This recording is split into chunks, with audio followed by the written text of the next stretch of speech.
الحمد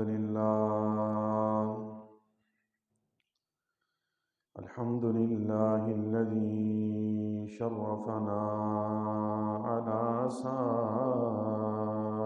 الأمم برسالة من اختصه من بين الأنام بجوامع الكلم وجواهر الحكم، وصلى الله تعالى على خير خلقه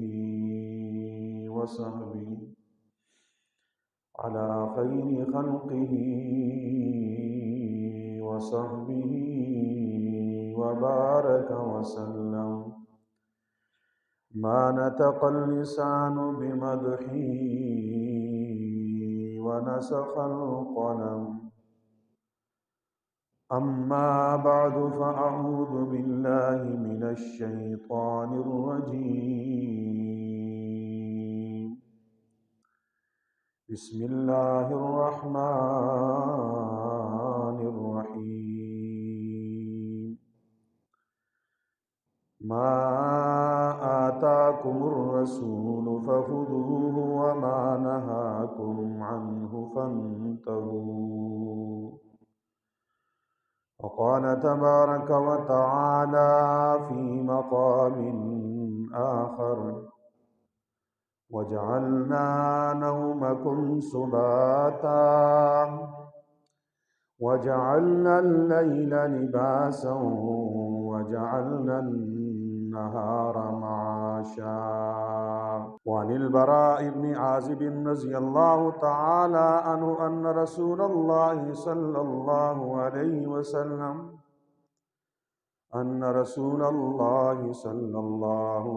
وسلم كان إذا أخذ مضجعه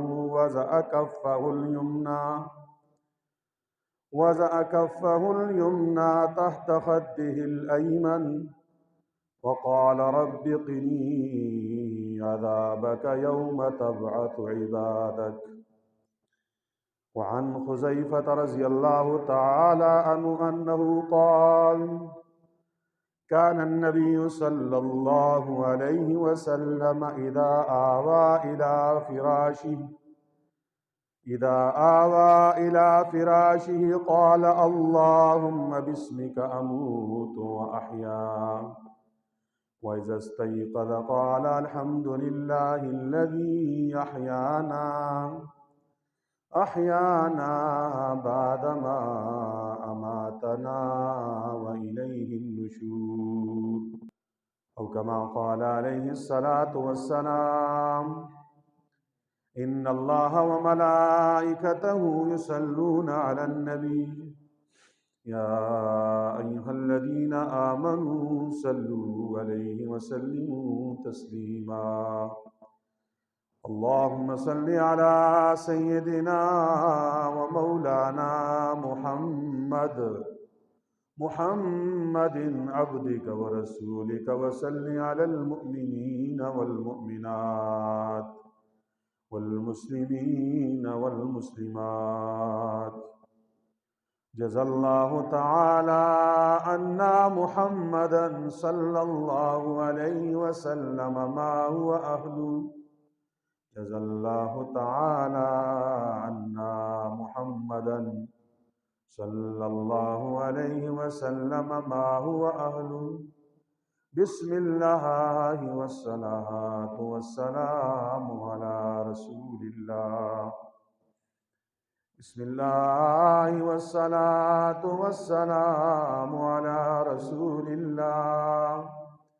بسم الله والصلاة والسلام على رسول الله.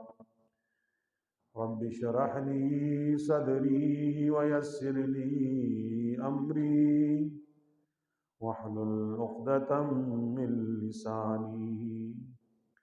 سبحانك لا علم لنا إلا ما علمتنا إنك أنت العليم الحكيم.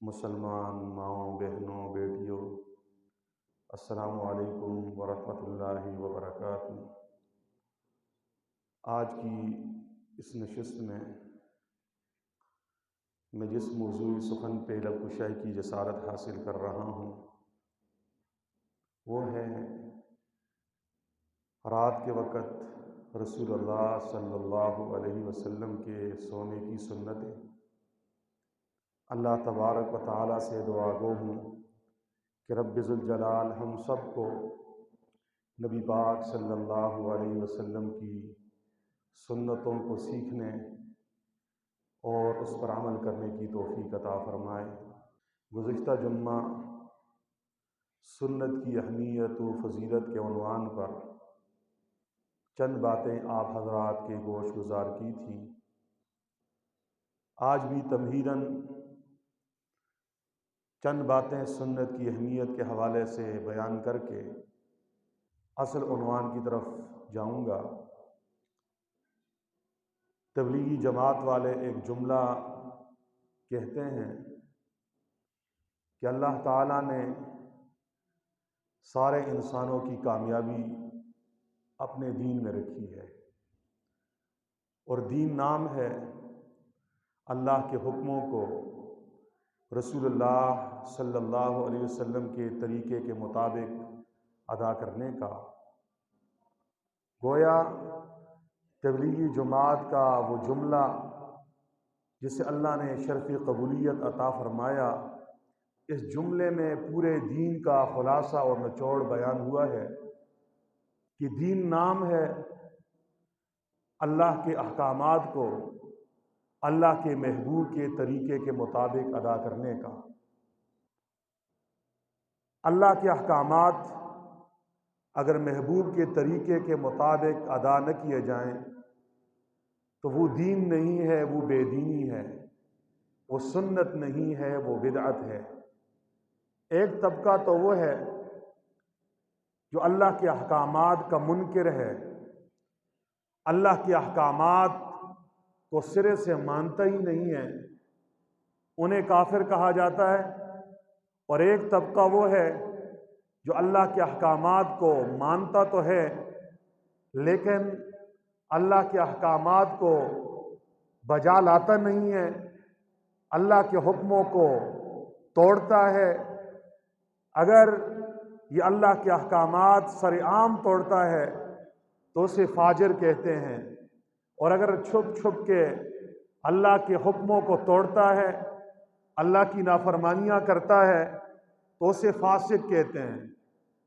اور ایک طبقہ وہ ہے جو اللہ کے احکامات کو بجا لاتا ہے لیکن اللہ کے نبی کے طریقے کے مطابق ادا نہیں کرتا، اپنے من پسند طریقے، اپنے باپ دادا کے طریقے کے مطابق یا زمانے میں جو ہوا چل گئی اس کے پیچھے لگ گیا اور اس طریقے کو اس نے اپنایا، اللہ کے حکموں کو اپنے من پسند طریقے کے مطابق، اپنے خواہشاتی نفسانی کے مطابق بجا لاتا ہے، حضور کی سنتوں کی کوئی پرواہ نہیں کرتا۔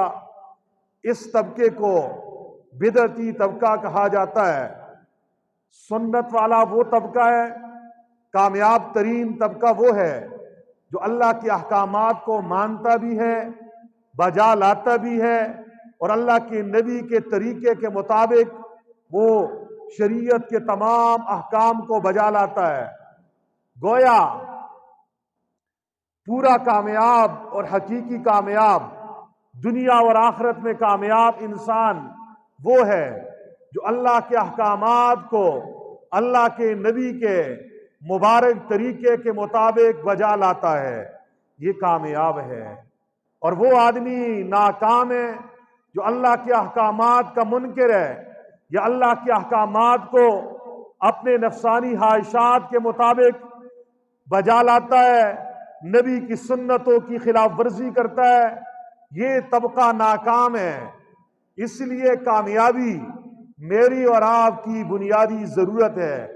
ہم ہر نماز میں دعا مانگتے ہیں، اللہم ربنا آتنا فی الدنیا حسنہ وفی الآخرۃ حسنہ وقنا عذاب النار۔ اے اللہ، ہماری دنیا بھی اچھی کر دے، ہماری آخرت بھی اچھی کر دے، ہمیں جہنم کے عذاب سے بچا لے۔ اگر آپ اپنی دنیا کو حسین بنانا چاہتے ہو، اپنی دنیا کو سنوارنا چاہتے ہو، آخرت میں اللہ کی رضا چاہتے ہو، جنت چاہتے ہو، اللہ کی نعمتوں سے مستفید ہونا چاہتے ہو، دنیا اور آخرت کی مکمل کامیابی چاہتے ہو، تو اس کے لیے سب سے پہلے اللہ کے احکام جاننے ہوں گے اور نبی علیہ السلام کے طریقے جاننے ہوں گے۔ پھر اللہ کے احکام کو نبی علیہ السلام کے طریقوں کے مطابق بجا لانا ہوگا۔ ہاں مسلمانوں، سنت کی اہمیت ایک مثال سے سمجھانا چاہتا ہوں۔ ایک اللہ والے نے لکھا ہے کہ اللہ کے نبی کی سنت کی مثال قبلے جیسی ہے۔ جیسے نماز میں قبلے کی طرف رخ کرنا شرط ہے، ایسے ہی عبادات میں اللہ کے نبی کی سنت کی پیروی کرنا شرط ہے۔ جیسے نماز میں قبلے سے رخ پھیر کر نماز پڑھنا گناہ ہے، ایسے ہی اللہ کے حکموں کو نبی علیہ السلام کی سنت سے رخ پھیر کر نفس و شیطان کے طریقے پہ چل کر عبادت بجا لانا، یہ بھی گمراہی ہے۔ ایک اور مثال سے بات سمجھانے لگا ہوں۔ اگر کوئی آدمی ایک عالیشان مسجد تعمیر کرتا ہے، عالیشان مسجد بناتا ہے، اس میں قیمتی قالین بچھاتا ہے، اس میں ٹائلیں لگا لیتا ہے اور اس میں طرح طرح کی نعمتوں سے اس مسجد کو مزین کر لیتا ہے، حسین و جمیل مسجد ہے، مزین ہے، منقش ہے، پھولوں کی گلکاری بھی ہے، ساری چیزیں اس میں ہیں، لیکن اس مسجد کے محراب کا رخ قبلے کی طرف نہیں ہے۔ اس میں اگر کوئی آدمی نماز پڑھتا ہے تو بتائیے وہ نماز ہوگی؟ وہ نماز نہیں ہوگی، بلکہ ایسی مسجد میں نماز پڑھنا یہ تو کفر ہے۔ ایسے ہی مسلمانوں، اگر ہم اپنی زندگی میں دیکھیں، ہماری زندگی کے اعمال، ہماری عبادات، ہمارے معاملات، ہماری معاشرت، ہمارے اخلاقیات، ہمارے عقائد، ہمارے ایمانیات، یہ سارے بنیادی ارکان اگر اللہ کے نبی کی سنت کے مطابق نہیں ہیں، چاہے بظاہر ہماری نمازیں جتنی اچھی ہوں، بظاہر ہم جتنے نیک نظر آئیں، لیکن ہم اللہ کی نظر میں، اللہ کی نگاہ میں مردود ہوں گے۔ اللہ کی نگاہ میں مقبول ہونے کا معیار اور پیمانہ اللہ کے نبی کی سنت ہے، اللہ کے نبی کے طور طریقے ہیں۔ جو اس قبلے کی پیروی کرے گا، اس کی ساری زندگی کی ساری عبادات قبول ہوں گی۔ بلکہ عبادات کو چھوڑیے، وہ عام کوئی کام کرتا ہے، وہ کھائے نبی کے طریقے کے مطابق، پیے نبی کے طریقے کے مطابق، پہنے نبی کے طریقے کے مطابق، سوئے نبی کے طریقے کے مطابق، جاگے حضور کے طریقے کے مطابق، بیت الخلاء میں جائے نبی علیہ السلام کے طریقے کے مطابق۔ یہ دنیا کے کام، یہ دنیا کی ضرورتوں والے کام بھی عبادت بن جائیں گے۔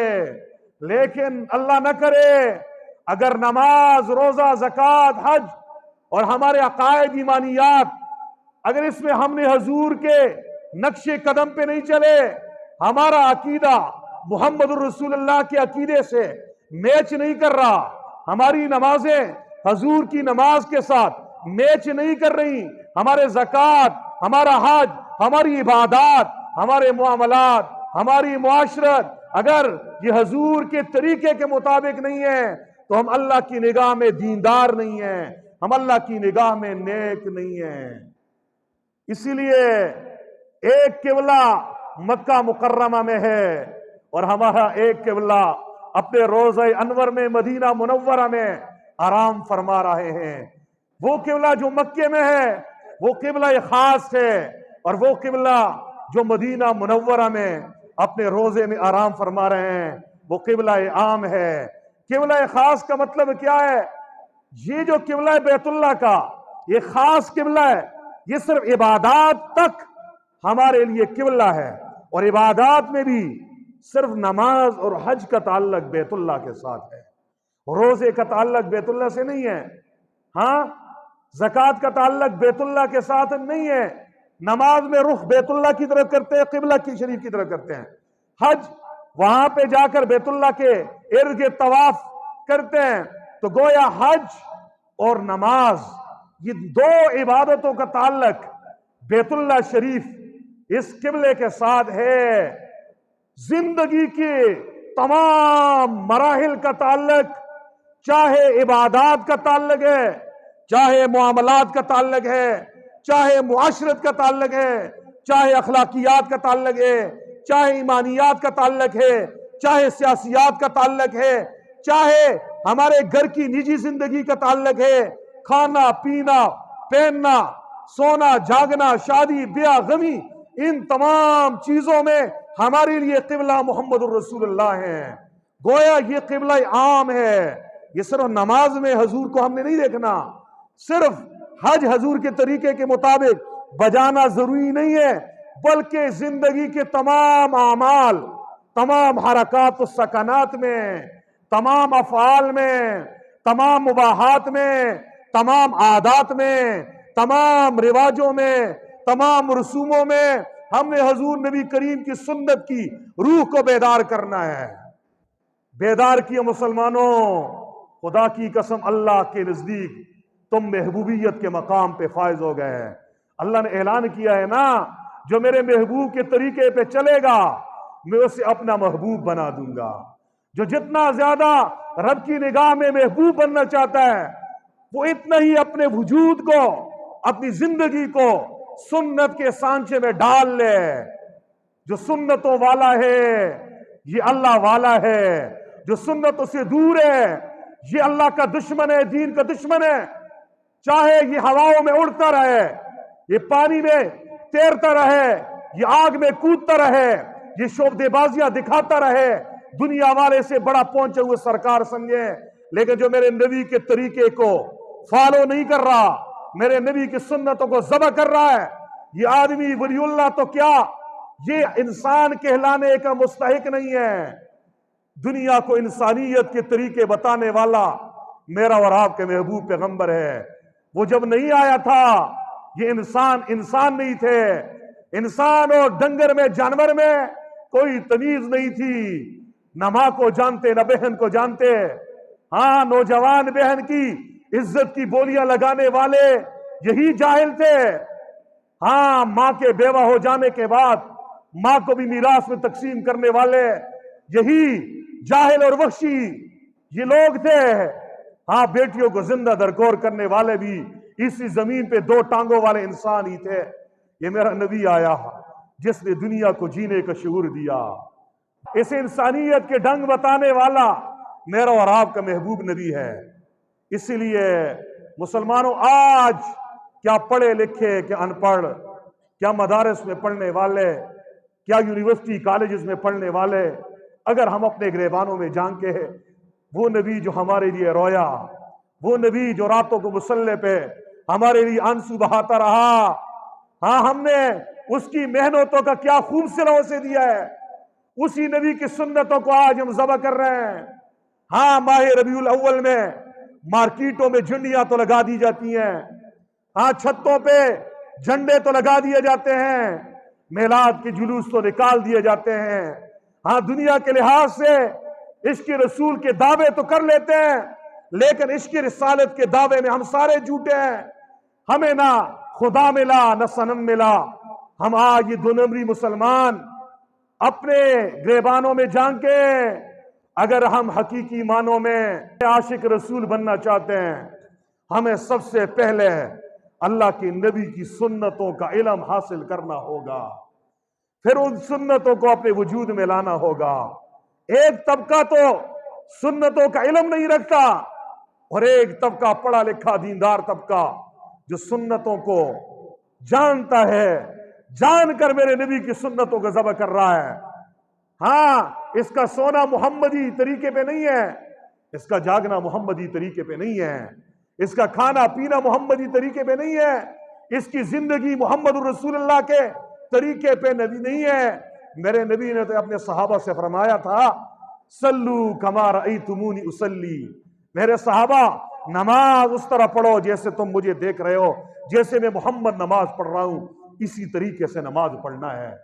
میرے نبی کے صحابہ تو حضور کے سنتوں کے ایسے عاشق تھے، حضور کے رنگ میں ایسے رنگ ہے کہ یہ فرق کرنا مشکل ہو گیا، آقا کون ہے، غلام کون ہے، نبی کون ہے، امتی کون ہے، معشوق کون ہے، عاشق کون ہے، محبوب کون ہے، محب کون ہے۔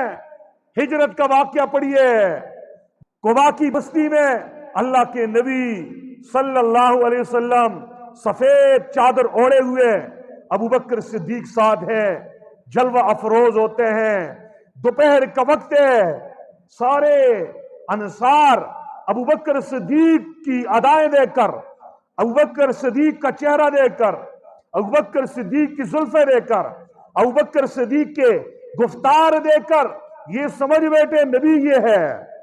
سارے سلام مصافحہ معانقہ ابو بکر سے کر رہے ہیں، اس کے ہاتھوں کو بوسے دے رہے ہیں۔ فرق کرنا مشکل ہے، امتی کون ہے، نبی کون ہے۔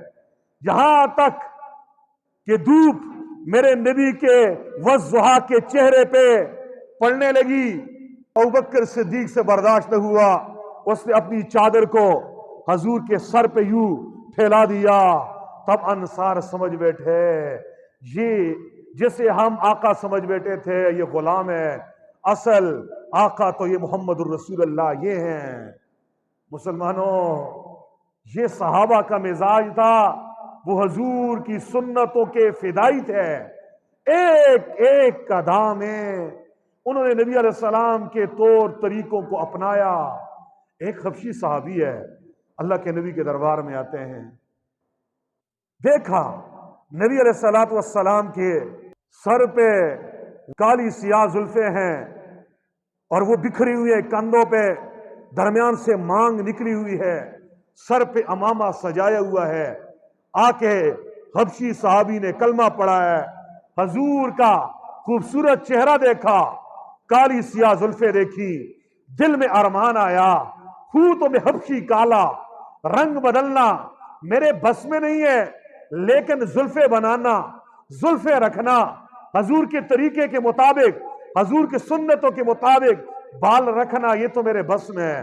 بیچارے نے زلفیں رکھ دی، بال ہیں گنگریالے، مانگ نکالنا چاہتے ہیں، لائن نکالنا چاہتے ہیں، لکیر نکالنا چاہتے ہیں، بڑی کوشش کر رہے ہیں، مانگ نہیں نکل رہی۔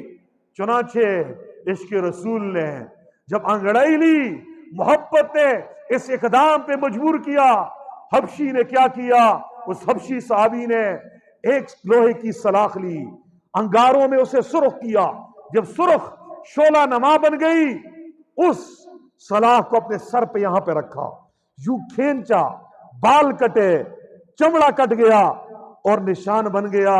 کسی نے کہا پاگل، اتنی زیادہ تکلیف کی کیا ضرورت؟ فرمایا میرے نبی کے سر میں مانگ نکلتی ہے درمیان سے، میرے سر میں مانگ نہیں نکل رہی تھی، میں یہ ادا اپنا کر حضور کے عاشقوں میں اپنا نام لکھوانا چاہتا ہوں۔ ہاں مسلمانوں، اسی لیے ہم نے حضور کی زندگی کی ساری سنتوں کو اپنانا ہے۔ جو نبی علیہ السلام کی سنت کے خلاف چلتا ہے، چاہے بظاہر جتنا نیکی کے کام کرتا ہے، وہ نیکی کے کام اس کے منہ پہ دھے مار دیے جاتے ہیں۔ یہ نیکوکار قیامت والے دن ہاتھ ملے گا، اس کے اعمال نامے میں کچھ نہیں رہے گا۔ ابن امیر الحاج نے المدخل نامی کتاب میں ایک واقعہ لکھا ہے کہ کچھ علماء نے حدیث کی کتابوں میں ایک حدیث کو پڑھا کہ اللہ کے نبی نے فرمایا ہر نماز کے بعد 33 مرتبہ سبحان اللہ، 33 مرتبہ الحمدللہ، 34 مرتبہ اللہ اکبر، 1 مرتبہ لا الہ الا اللہ واللہ اکبر، ولا حول ولا قوت الا باللہ العلی العظیم پڑھا کرو۔ چنانچہ اس کی فضیلت کو جب ان محدثین نے پڑھا، انہوں نے کیا کیا؟ انہوں نے کہا ثواب کا کام ہے، ہر نماز کے بعد 33 کے بجائے 100 مرتبہ انہوں نے ان تسبیحات کو پڑھنا شروع کیا۔ چنانچہ کیا ہوا؟ ایک دن کیا دیکھتے ہیں، رات کو سوتے ہیں، ایک محدث خواب دیکھتا ہے۔ خواب میں قیامت کا منظر ہے، اعمال نامے تل رہے ہیں، میزان عدل پہ اعمال تولے جا رہے ہیں، صدا لگائی جا رہی ہے، ایک پکارنے والا کہہ رہے ہیں جس کے پاس تسبیحات ہیں، ذکر اذکار لے آئیے۔ یہ بزرگ بڑا خوش ہے کہ میں تو ہر نماز کے بعد 100 مرتبہ یہ تسبیحات پڑھا کرتا تھا، اب میرا نام آئے گا۔ سب کے نام پکارے گئے، سب کو تحفے دیے گئے، سب کے نام جنت الاٹ کر دی گئی، سب کو اللہ کی رضا کے پروانے مل گئے۔ یہ بیچارہ اپنے نام کے انتظار میں، اب میرا نام لیا جائے گا۔ پھر دل کو حوصلہ دیتا ہے، شاید میرا نام بعد میں لیا جائے، کیوں کہ میری پوزیشن فرسٹ پوزیشن ہے، میں 100 مرتبہ پڑھا کرتا تھا، ابھی 33 مرتبہ پڑھنے والوں کو انعام دیا جا رہا ہے۔ جب سارے ختم ہو گئے، یہ بزرگ خواب میں کیا دیکھتے ہیں؟ یہ اس منادی کے پاس گئے، آواز لگانے والے کے پاس گئے، کہنے لگے آپ نے میرا نام نہیں لیا، میں بھی ہر نماز کے بعد 33 مرتبہ کے بجائے 100 مرتبہ سبحان اللہ، الحمدللہ، اللہ اکبر یہ تسبیحات پڑھا کرتا تھا۔ چنانچہ وہ خواب میں وہ منادی کہنے لگا تیرا نام اللہ کے دربار میں قبول نہیں ہے، کیوں؟ تو نے یہ اعمال اپنی مرضی سے کیے ہیں، اللہ کے محبوب کے طریقے کے مطابق نہیں کیے ہیں، اس لیے جا، تجھے کچھ نہیں ملے گا۔ جاگے بزرگ، سمجھ گئے میرا یہ عمل سنت کے خلاف تھا، اس لیے جو بھی عمل کرو پہلے یہ جانو میرے نبی کا طریقہ کیا ہے۔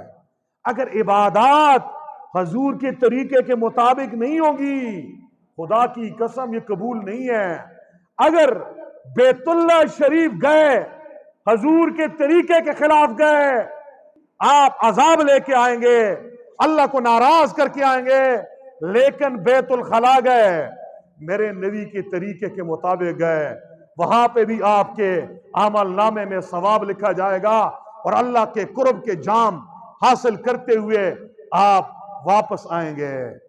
اس لیے حقیقی عاشق وہ ہے جو حضور کی ساری زندگی کی ساری سنتوں کو زندہ کر لے۔ کیا کر لے؟ زندہ کر لے۔ حضرت مفتی شفیع رحمہ اللہ فرماتے ہیں، ایک مرتبہ میں حج پہ گیا، فرمایا روزہ انور پہ جب حاضری کا وقت آیا، سارے لوگ حضور کے روزے پہ حاضری دینے کے لیے شوق سے جا رہے ہیں، درود و سلام پڑھ رہے ہیں، اور حضور کی جالیوں کے سامنے سے گزر رہے ہیں۔ فرمایا میرے دل میں رشک بھی ہے، ان لوگوں کی ہمت کتنی ہے، یہ اللہ کے نبی کو منہ دکھا رہے ہیں، یہ کتنے نیک لوگ ہیں۔ فرمایا میں اپنے اندر دیکھتا ہوں کہ میں کس منہ سے حضور کے روزے پہ کے پاس جاؤں۔ فرمایا میں ایک ستون کے پیچھے سے چھپ کے وہاں سے آہستہ آہستہ درود پڑھنے لگا کہ شفیع تو گناہگار ہے، رسول اللہ کو کس منہ سے حضور کے روزے پہ جائے گا، کیا منہ لے کر جائے گا۔ فرمایا اتنے میں حضور کے روزے انور سے فرمایا ایک آواز میں نے سنی، یہ اللہ والوں کا کشف ہوتا ہے۔ فرمایا آواز یہ تھی، شفیع جو میری سنتوں پہ چلتا ہے وہ میری جالیوں سے دور ہو، وہ میرا قریب ہے، اور جو میری سنتوں کو ذبح کرے وہ میری جالیوں کے پاس آئے، وہ مجھ سے دور ہے۔ مسلمانوں، جو سنتوں پہ چلتا ہے نا، یہ اللہ کے نبی کا قرب پا لیتا ہے۔ جب جنت میں جائیں گے، جو حضور کی سنتوں پہ چلنے والے ہیں، ان کا گھر میرے نبی کے گھر کے پڑوس میں ہوگا۔ یہ نبی علیہ السلام کے ساتھ پہلی صف میں جانے والوں میں سے ہوں گے، کیونکہ میرے نبی نے فرمایا المرء مع من احب، آدمی اسی کے ساتھ ہوتا ہے جس سے اسے پیار ہوتا ہے۔